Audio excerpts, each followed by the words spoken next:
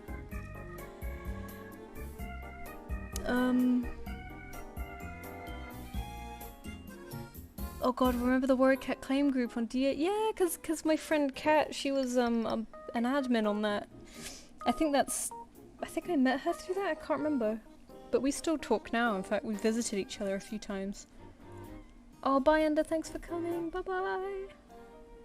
Oh, candles, that's cute.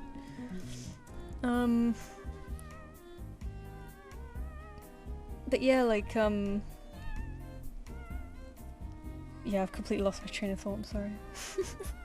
But yeah, DeviantArt was great, I miss it so much. It's just, it just needed to stay the same, that's all it needed. It was perfect the way it was. Everything being so centered around just a handful of websites now, like Instagram and Twitter and Facebook just made everything so much worse. Because now you're at the whims of them and them alone. You can't really move anywhere else. Maybe try to, like with Blue Sky. I mean, Blue Sky is good, but you know, there's not as many people there. Let's be real. Nori Dragon, yeah, that's Cat, yeah. Yeah, I miss Warrior Cat claim. I had Honey Fern, I think. At first I had this random one called, I think it was called Beetle Whisker. I had no clue who he was, but that was like one of the only ones available, and I thought his name was cute. And then later, as I through nepotism, as I became friends with everyone, I was able to claim Honeyfern as, you know, as the new popular characters came out. I got a pretty up there one, you know, one that was actually kind of in the story.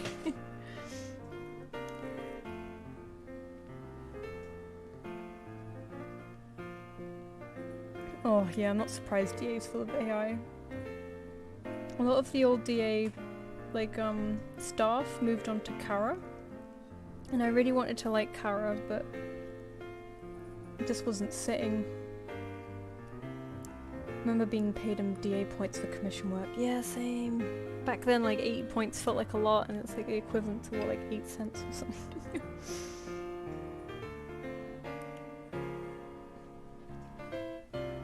Oh no, I mean like, they were can cats, nads. Like, the whole group was that you claim an actual cat from the series, and that's like your cat. And then they would do big events where they draw certain scenes, and then you could draw your cat to add to it, and then it would become one big collab, and it was really cool. It was also almost like you're sponsoring one of the characters, you know? And then Beetle Whisker was was the first one I had, and then Honey Fern, I got later. I have no clue who had Firestar, but yeah, no, it was really cool because it's like, you know, people were like, oh, I want one, you know, it made it a very popular group.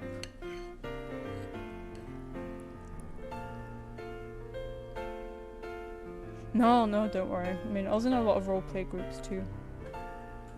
And a lot of like OC groups. It's a great way to meet people.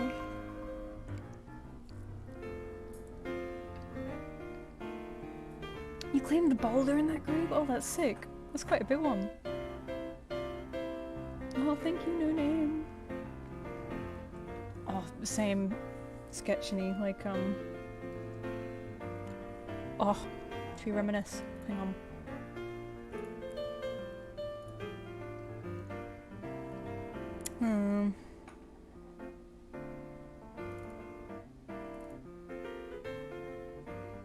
Oh god, what year was this? To prepare to see, I have a lot of old embarrassing stuff in here. I can see it in my head, what my drawing looks like for one of the collabs.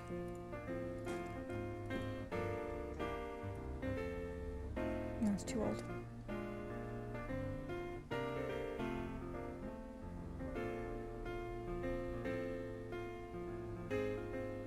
No, it's getting too old. Oh, where was it? I can see it in my brain.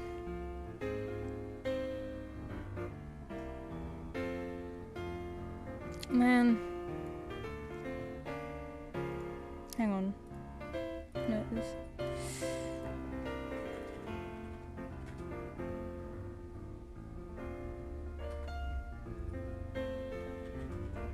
This is gonna drive me crazy. Where is it?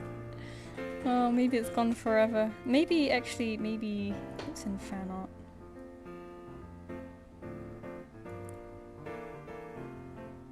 Oh god, there's so much garbage full stuff in here. Please don't look at it. Please don't look at it. Please don't look at it. Please don't look at it. No, it's not in here. No! Anyway, it was sort of similar to,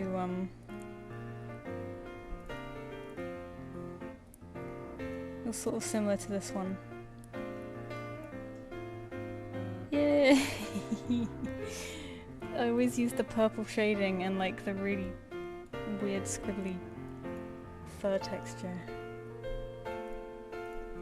I miss the old Warrior Cat roleplays on Roblox. Oh my god, no, I was too old for Roblox. But the game that they made on there was really neat. I was like, holy shit, I would have loved this as a kid.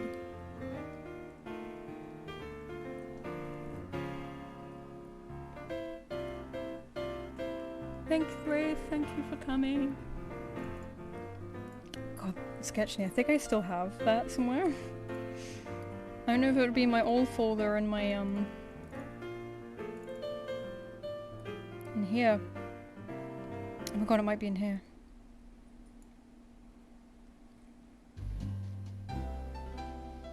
Yeah, do you remember this style? This was around when I knew you, I think.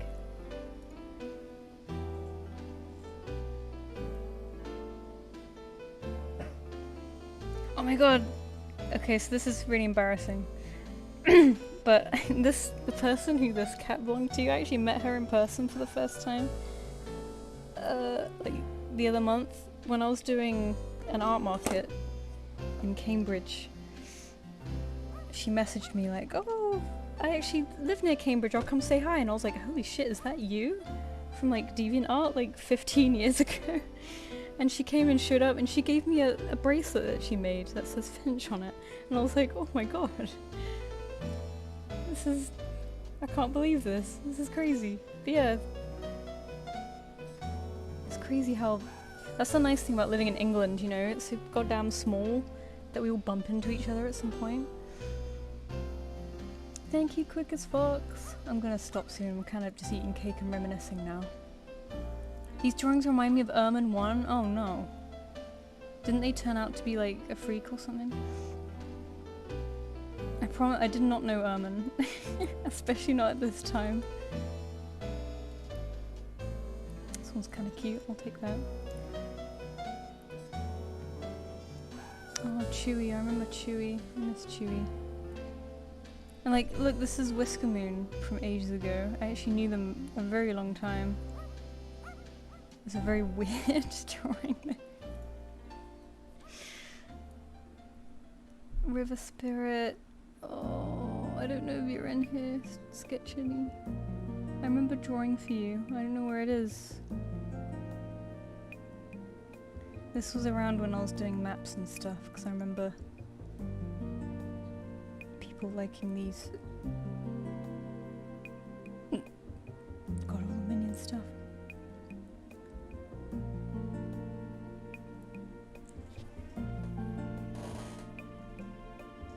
Why didn't I just... Does that have your name in it? Oh! There we go! Do you remember this? Oh my god. This is old. Look, this is how old it is. It has a troll face in it. And this face. This is how horrible this decade was. Yeah, River Spirit was huge back then. Like, huge!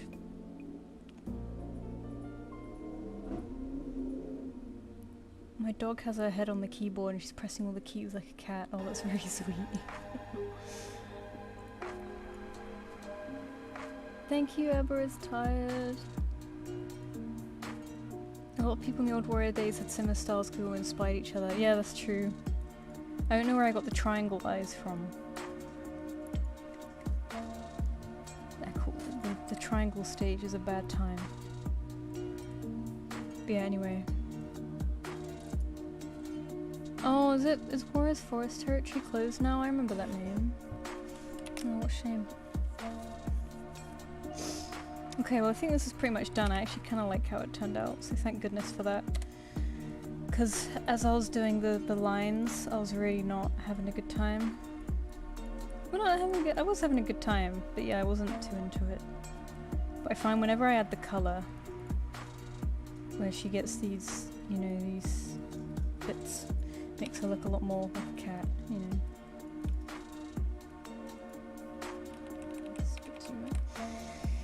So I like to add the muzzle, but it's hard to make it not look like a smile by accident, you know.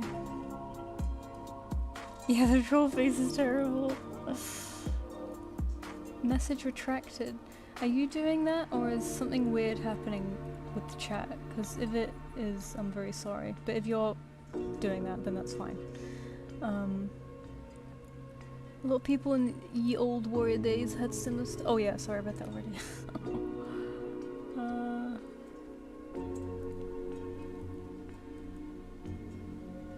I know you inspired the way I drew the cat nose bridges. Yeah, I actually stole that from an animator at the time. The lines on the nose. I stole that from some God, the random phase humor. Oh god. You know, this is when Minecraft is new.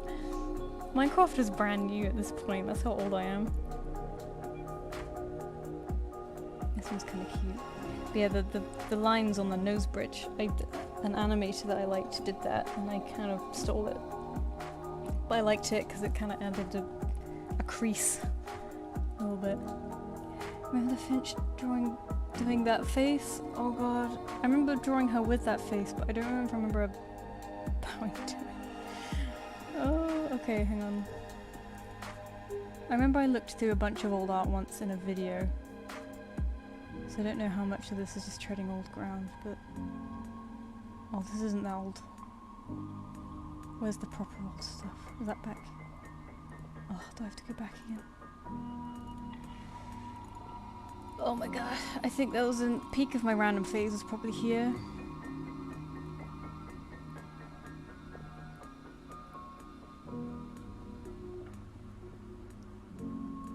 Is this in order then? Cause this... Oh no, it's not. There we go. I was gonna say there's really... There shouldn't be Gravity Falls stuff that's in this early. Oh, this one's crazy. This was in iScribble, and actually I'm friends with this person now. And I didn't realize that we actually drew together this one time, years and years ago. It's such a small world. Thank you, Dipshit Doggy. What a good name. I don't mean to insult.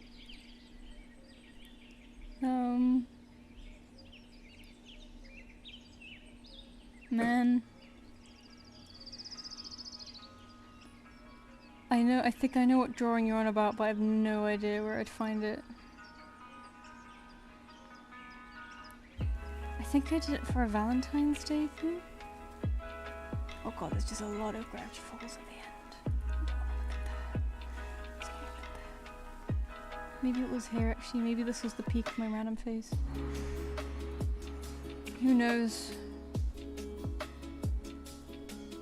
I miss when I did stuff like this. Like I used to do a lot of drawings like this, where I kind of felt very creative, and I don't do shit like that anymore. Like I noticed just like random stuff like that. I'm like, man, we used to draw a lot more when we were younger, right?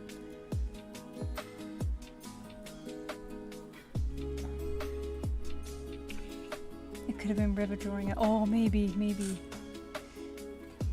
I think the reason I have my main style today is because of you. It didn't really start like yours, but I think subconsciously, oh, that's really sweet.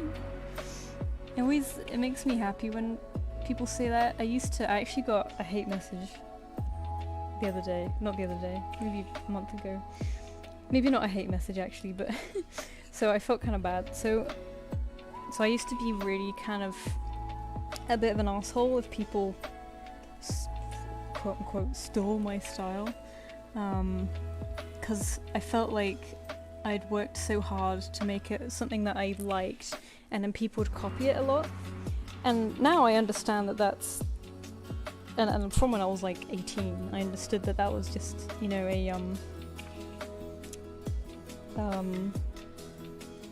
what's it called? You know, like a nice thing, you know, like people are inspired and they like your stuff and they do that, and now that's like the greatest like privilege ever, is to inspire people. But back then I was really quite defensive about it, and I think a lot of the time I tried to hold back, but I think I was nasty to a couple of people. And one of these people actually messaged me only like a month ago, being like, I remember you were a dick to me back then. And I was like, I probably was, I'm very sorry. Like, I don't know what to say. This was so long ago. I'm really sorry about it. I used to be a dick. And they kind of just kept going on about it, about how I kind of ruined things for them, and I was like, I'm sorry, I don't know what to say. This was like 10 years ago. I felt terrible, but I'm like, I don't really know what to say. Like, yeah, I was a shitty teenager. Like, I've matured and grown up since now, and now I hope you're doing better. And they were very hurt by it, and I was like, that's all I got. I'm really sorry. That's the only time I've received a message like that, and I was honestly expecting more. Because I was nasty to some people when I shouldn't have been. But I don't know, I was young and stupid. And they deserved to beat me up for that. But I was just like, I'm sorry, that was so long ago. But yeah, since then I kind of, when I saw other people kind of mimicking my style a bit, I kind of tried to and I was happier about it, and I tried to support them a little bit. And I actually, one of them got a little bit of backlash online because they were like, "Oh, you're stealing so and so style and stuff," and da-da-da. And I actually stood up for them. I was like, "Leave them alone. Like, they're doing great." And some people didn't like that because they were like, "Oh, hang on. Well, to me, like years ago, you were complete opposite." And I just had to be like, "I'm sorry." Like, I guess people change. I don't know. I'm really sorry. I was shit. Yeah, people have. I don't know. I was expecting to get more backlash for that. But, yeah, I was a dickhead, basically. Sometimes. Oh my god, here it is! I didn't expect it to be in here.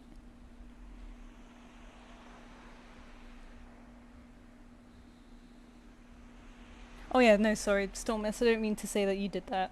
More just like, it reminded me of this time. But yeah, no, it's very sweet, and I love that you've incorporated some bits, because that's what style's all about, isn't it? You kind of find artists that you admire, and you kind of subconsciously, or sometimes consciously, sort of take little bits that you like from them and help them improve your own work. And you know, of course, you're not gonna,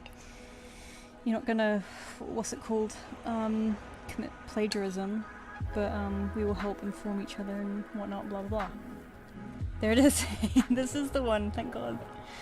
I just clicked on this folder by chance. I remember that. Everyone makes mistakes, what makes you... Yeah, I was just kind of like, I felt bad because I was like, I don't know what else to say, I'm sorry, I was young and stupid. I wish I could fix it, but I can't.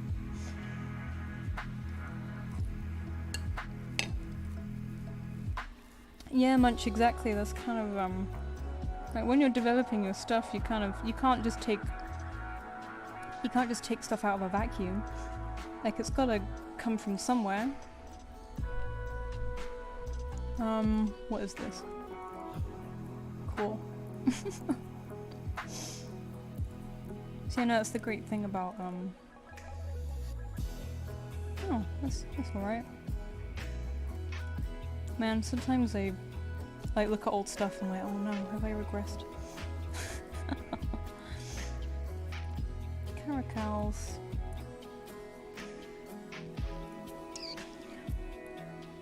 Yeah. What is this? Oh, I don't remember this at all. I did a lot more just random paintings and illustrations back then. When I was like 12, I spent 5 hours tracing just paws you've drawn, and I set fire to the paper. Oh, you actually set fire to the paper?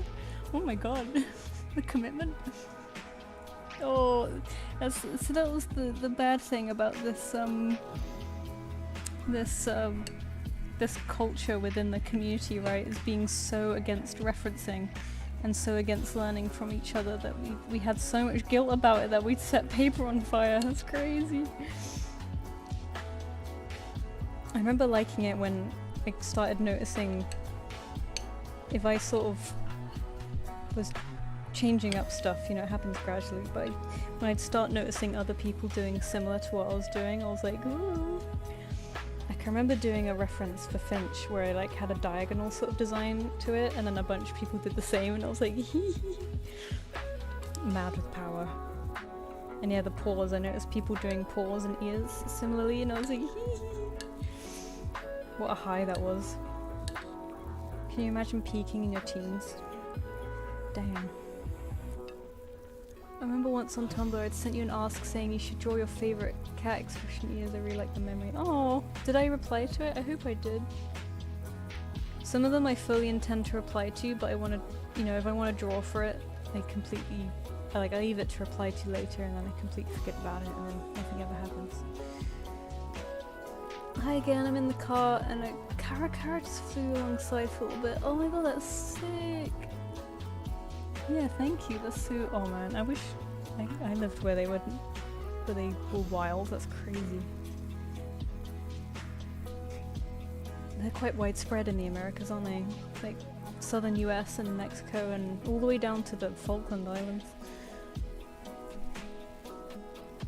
I get that feeling, I always feel like I regress. Yeah, I guess it's an inevitable feeling, isn't it? I do understand getting upset, especially if it's like copying it, claiming it's your own. Yeah, that was kind of the problem that I had, is that people weren't crediting me, and I felt like I should have been. But I kind of learned that, you know, they're all children and they don't really think that way, you know, you're just kind of seeing an image on the internet and then going ham. I think it's a bit more understood these days. A bit, there's more like online sort of what's the word? You know, like the thing to do, you know, like etiquette, that's the word. It's a bit more online etiquette these days because people are made more aware of it, but back then you just kind of do whatever. Especially if you're young, like you don't really know what's going on. I mean, I pretty much used the Warriors manga style for ages because, you know, I was tiny and didn't know how to draw. The color point trend. Yeah, oh, you're right. I didn't like to think that I was part of that at the time, but in the back of my mind I was like, it's like, oh, I bet that was because I bet it was. But you know, I can't see that.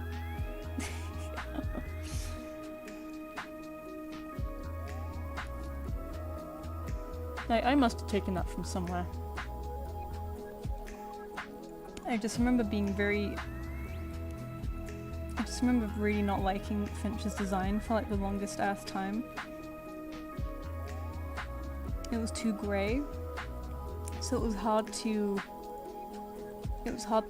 put her in different coloured environments because the grey would always dull it down. So making her majority white made her a lot easier to incorporate into different like coloured scenes. Not that I do that anymore, because I became lazier after I made that decision. But stuff like this, like with a grey character, I just found it quite hard. And this character is technically grey as well, actually. The main body, but yeah, I was just not into the grey anymore.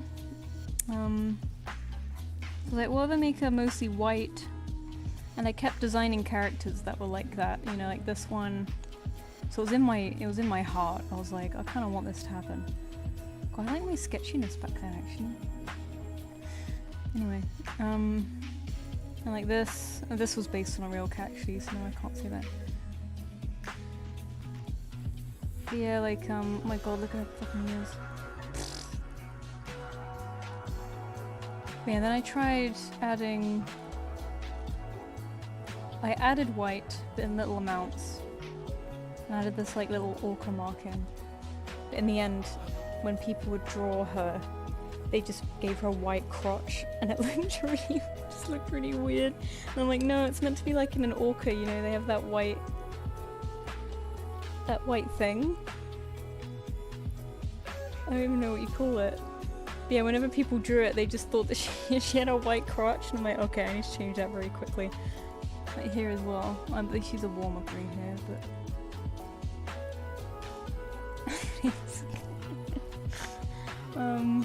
Yeah, she went through a lot. I just couldn't make up my mind, and I was like, I didn't want her to be grey anymore, but I also didn't want to, because people liked her back then, so I didn't want to make her too different. Oh look, I even did a little evolution sheet. I should do another one of these. And she kind of got warmer and warmer. Actually no, she got cold, very cold here, very blue. Which made it even harder to shade her, and then I kind of went with the warm and the cool grey. I realised you can mix them. Wow. And then I designed these. No, I designed. What did I do? I did. Was it this? I sort of drew this guy, and I was like, oh shit, I want her to look like that. It was this. It was this. Yeah, I drew this guy, and I was like, I kind of wanted this to be Finch's new design. because I loved the splash of colour. But I was not brave enough to change her to this, because it felt too different. So in the end I made this into this, and made it a whole new character. So this was Finch for like a hot second. But then of course, because I made it into a new character, I never drew it ever again. No, I think I drew it like once. And then, yeah, I was drawing her a lot because I couldn't make up my mind about her design. And then I tried a colour point here. And the image name is the sound of me stabbing myself in the throat. So this is the height of my problems back when I was small. Oh my god, when was this? Can't even say teenager anymore. This is 2019. This was no 2017. 2017? There's a fly in my cake. Fuck off. Oh my god. Taking too long eating this cake. There's flies now. 2017. I wasn't a teenager anymore, was I? I don't know. But yeah, I really wanted to make a colour point, but I didn't. But I think I moved on to this. But yeah, 'cause she was like this before. I don't know. And I drew this. So it was there. The desire was there. I just took a very long time to commit to it. When was this? The first etchings of it were... Well, that was 2017. When did I finally do it?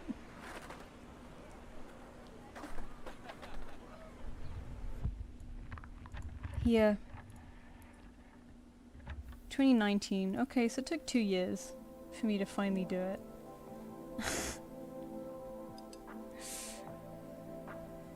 was such a journey. I think so anyway. Directly after that picture is this. I think what it is I drew this and I recolored it, the color point, for her reference sheet, and then that's when I was like, yeah, let's keep it. There's this directly afterwards. And then there's this. Okay, so I didn't commit quite yet, but it was basically there. There you go. It took 2 years. Oh my god. I know, it's weird seeing the older ones now. I remember you changing it up. Yeah, it was a lot of fun changing her up. I'm quite happy with her now, but I used to change her like every year, and in a way I kind of miss that, because it kind of dates it, you know? It's like she gets a haircut, and you can be like, oh, I know what year this was, because she's the weird blue tail, you know? I guess I had that in some semblance in the last year, where I decided I wanted this instead. And then I made a whole new character, which was this. But then they kind of, I feel like they kind of ran away without me, you know, I feel like they developed a personality on their own, as weird as that sounds, and I didn't want to use them anymore. And I changed their design to this, with the blue face. And I was like, oh, I really like this and I want to keep it, but this doesn't feel like me anymore. So then I tried this sand cat with like the orange eye bags. And that kind of turned into, what did that turn into?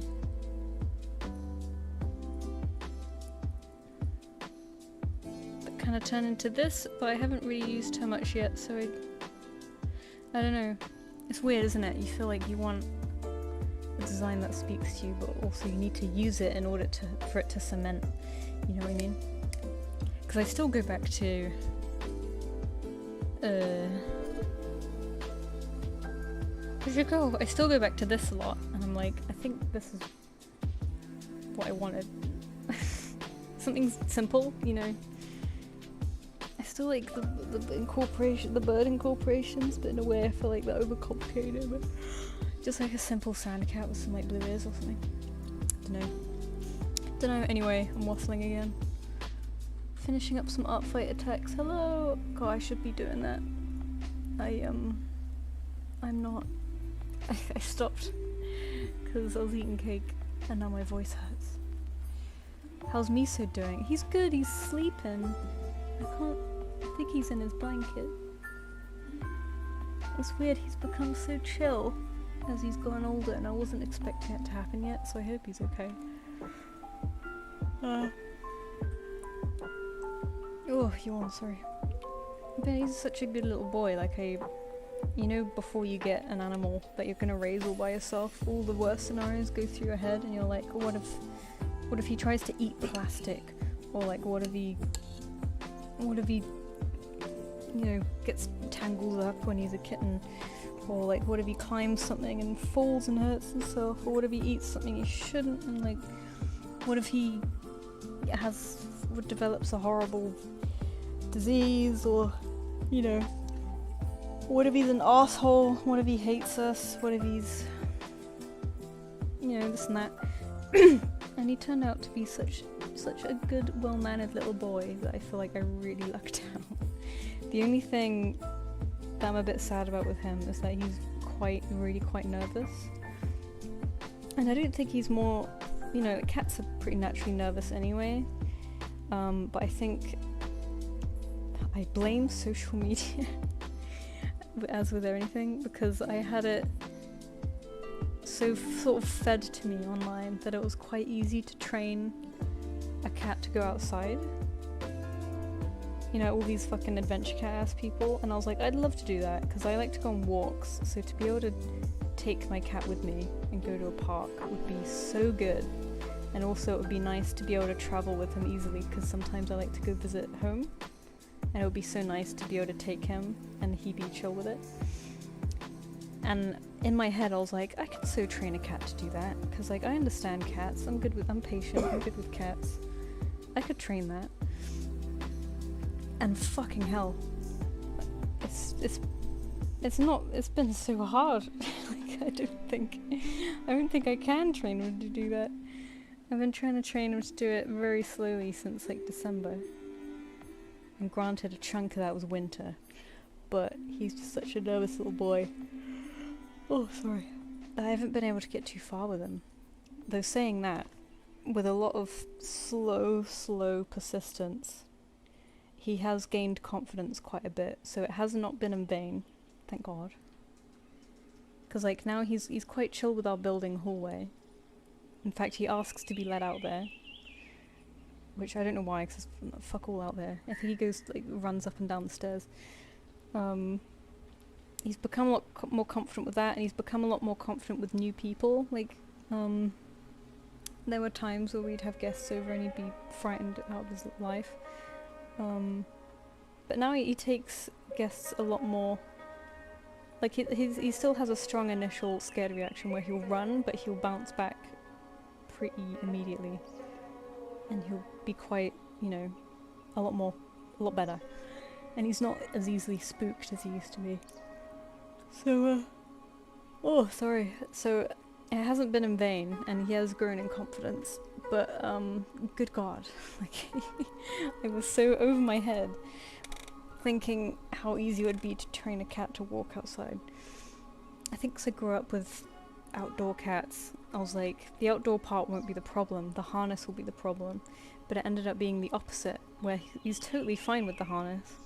Like, of course he wasn't that keen on it at first, but he didn't flop and try to pull out of it, you know. He just kind of had a weird posture and didn't really like it.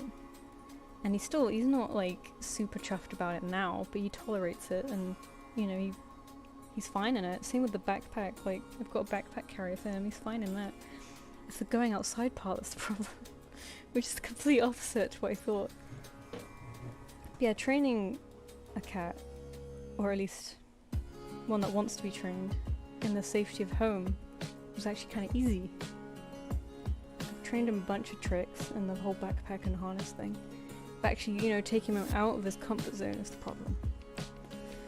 Which is weird, because, you know, growing up with outdoor cats, at some point, like 6 months, you just throw them outside and pray. It's weird, you know, in England.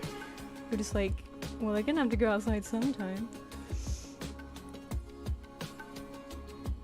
Oh, thank you, Piper. Thank you to your cat. It'll be Miso's birthday next, which is crazy. I'm more excited about his birthday than I am about mine. How did you come up with the designs for the Starboard short film? Oh, I don't know. I knew I wanted a cat and I liked oriental cats. So I just did that, and I think the black and white... I think the cloak added a nice silhouette and also let me hide his arms and most of his body, so it's quite easy to animate. But I can't remember where the idea was from. I think I was just sketching. You know, because I like those nice fantasy designs with like a big cloak and a big hat. Although I didn't give him a big hat. The owl, I have no idea, but I like him. I remember my teacher complimenting the cat because, you know, giving him the white on his face helped with the volume, it helped with the curve of his face. That's what the teacher said, and also like, oh, I did something good, you know.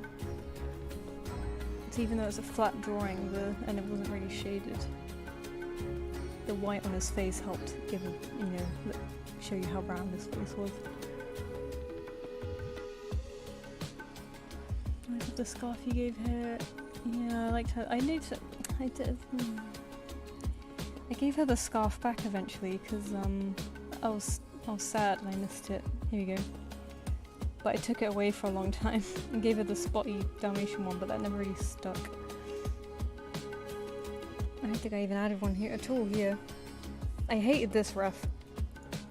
Yeah, that was Jan 23 and this is March 23, so I replaced it pretty much almost immediately. 21. When she last had the scarf. I changed it here too. Man, I was like, I'm all grown up, I don't need it anymore. There we go. 2018 is when she last had it. I gave it back because I'm weak. Love when OCs tell me who they are. No, I totally get it. That's why I love them, because they're almost like a weird portrait, you know. Didn't know you were on art fight. Yeah, I'm just very slow on it. I'm just very slow on it. I'm trying to do a dinosaur only run.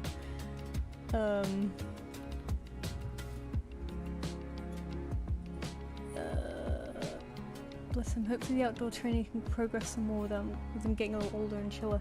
Yeah, I hope so, because like I was under the impression at first that I was running out of time, because it's so much easier to train them to be adaptable as kittens, because you know they don't really know any better, whereas the older they get the more set in their ways that they get.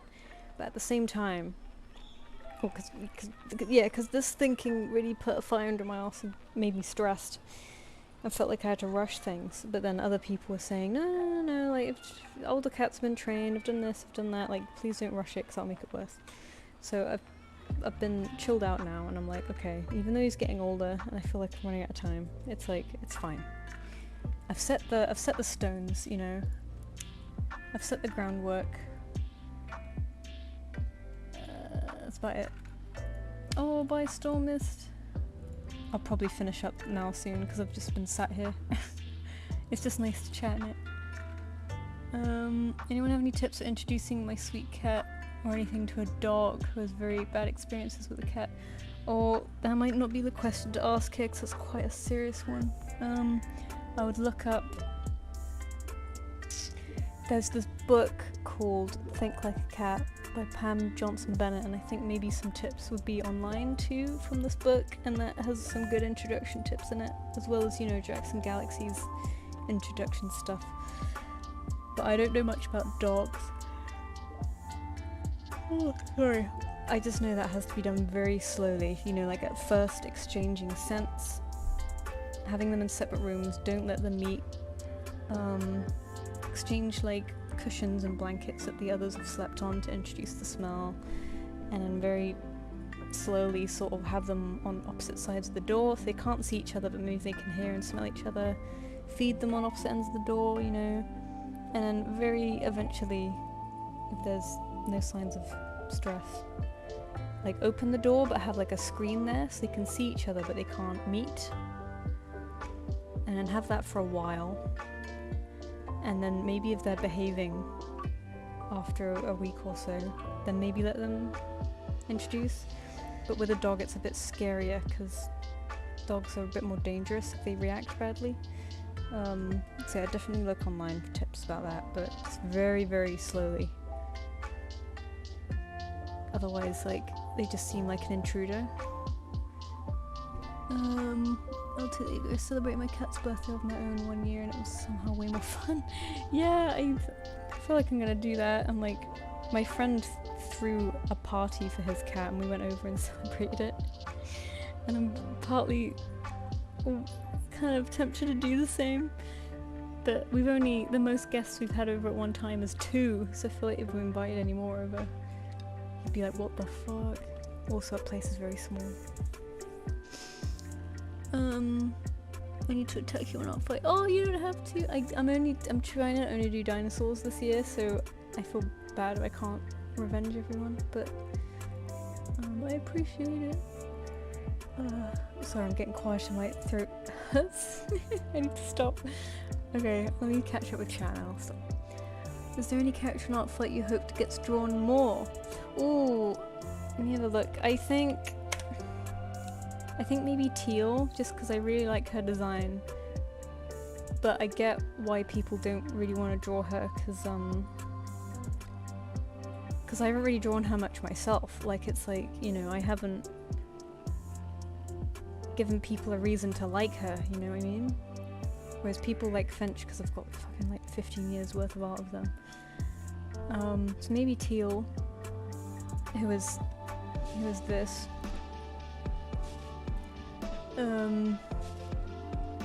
But there's also Piper's on there too, who is this one, who's basically the same animal, but they kind of became their own thing. So I still wanted to keep them, but I didn't want this design. You know what I mean?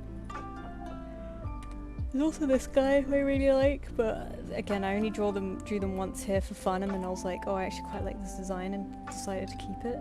So there's nothing else to them. Piper's been through a lot. Oh, I forgot about this guy. The Oriole, I need to update this design. I like the design, the drawing is bad. It's Piper again, Pipit, Piper. Oh, that's my Caracara. Dinosaur, Caracals. So many. This guy is neat. But again, I only drew him once and I liked the design enough to keep it, but I haven't actually done anything with it. Yeah, I probably should rest. Owie. Hope you had a lovely evening. Thank you. Oh yeah, heat wave this weekend. You too. Oh my god. Another heat wave.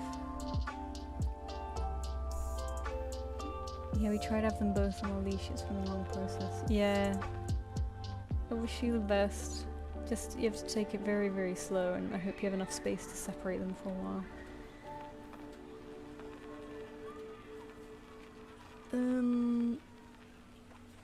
Okay, yeah, I think I'm gonna end it there, because I'll just keep going forever. But I think I've finished, and thank you for joining me, because it's been so nice. And I have been intending to do streams more often, maybe commission streams here and there, just because I want to get more involved. And it is nice to do this. It's nice. It's nice. But yeah, thank you for coming. I'll finish now because I'm dying. And this went on for longer than I expected. Usually I don't. How long is it? Oh my god, has it been? It's been 4 hours. Fuck. Oh my god. Thank you guys for sticking around. I will see you later. Bye bye.